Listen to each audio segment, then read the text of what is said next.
Our Across the Aisle segment tonight, conservatives are going on a fence against gun violence. In Michigan, a Senate committee approved a set of bills that would empower gun owners to protect themselves and others by allowing them to conceal carry firearms in gun-free zones. But for all the talk on the left about wanting actual solutions to gun violence, it was Democrats who voted no on these bills.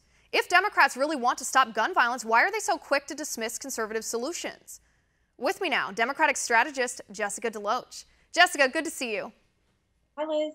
All right, Jessica, this was interesting to me to see what happened in Michigan when on this Senate committee in the Michigan government, Michigan state government, it was Democrats who voted no on a legislative solution to potentially stopping other mass shootings. And I don't understand why they would do that after they were the first that called for us to take legislative action to do something.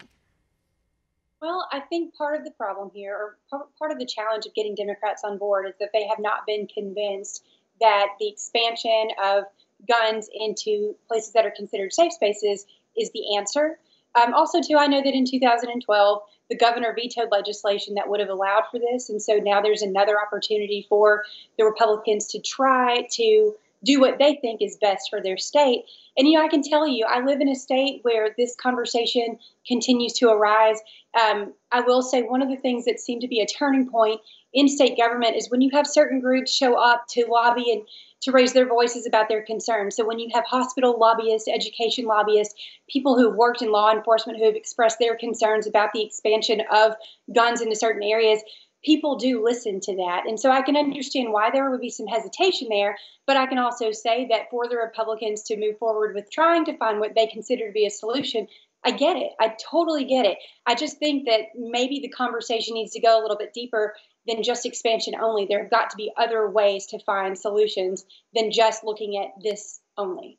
Right, and I get that. I even understand Democrats' knee-jerk reaction of wanting government to do something. We feel so helpless, I think, when mass shootings happen, when people who are worshiping God in church on Sunday morning with their family and their friends, their fellow Christians here, were mowed down by a mass shooter. We all want to do something. It's not a good feeling to feel like we can't do anything about it. Democrats' calls for action are not unfounded. Their solutions, I think, just aren't quite right here. But I'm not sure what other evidence they need to enact a law like this if citizens were free to legally bear arms in these so-called safe spaces. These attacks might be stopped or they might not happen. We need no further evidence of that than the supposed safe space that was this church wasn't safe when Devin Kelley opened fire, and the person that stopped him was a legal gun owner. Imagine if someone within that church was able to legally conceal carry a firearm. They could have stopped this shooter sooner.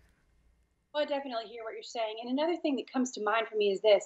I think that even if you were to offer legislation and even have it passed and signed into law to where guns could be carried into what we know right now as safe spaces, I do believe that a lot of people that operate or that run these facilities should still retain the right to be able to say yes or no about weapons being allowed into those spaces because they're charged with the day-to-day management of it. Because you also have to look at the other side of the coin, right? Say, because this legislation, by the way, for everyone watching, it requires people to have additional training to concealed carry in these areas, right? But you're not going to know if someone actually has that training unless they can prove to you, like, here's some paperwork or here's my certification.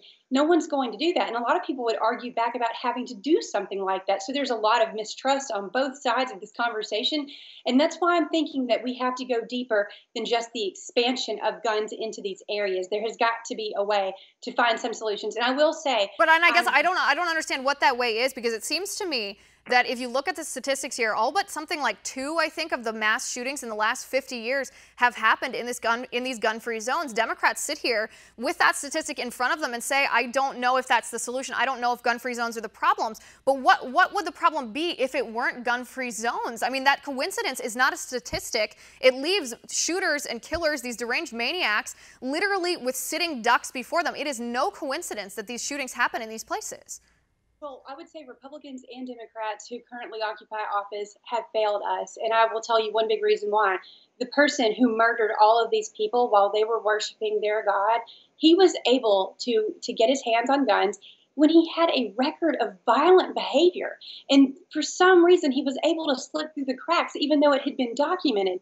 That's an easy loophole to close, right? Why don't we do more of that? Why don't we hold people accountable when they've been busted for these crimes instead of allowing them just to fall through the cracks? I'd like to think that had we closed that loophole and had we monitored that person a lot more closely than he was being monitored, if at all, these people would still be alive and with their families. We wouldn't have to see this church being raised and this kind of tragedy being on all of our hands. Right. I mean, I agree with you 100%. But again, it was Democrats in 2013 who actually filibustered this bill in Congress, in the Senate, I should say, in the U.S. Senate. They filibustered a bill that would have made it mandatory for the U.S. Air Force, all federal agencies, which include the military, the U.S. Air Force, to report these domestic violence convictions to the FBI so that people like Devin Kelley wouldn't pass their background checks, wouldn't be able to obtain a firearm, and wouldn't be able to commit something like this. It was Democrats who call for action, who not only won't pass legislation to eliminate these gun-free zones, but they actually filibustered a bill that would have made that reporting mandatory so he didn't slip through the cracks.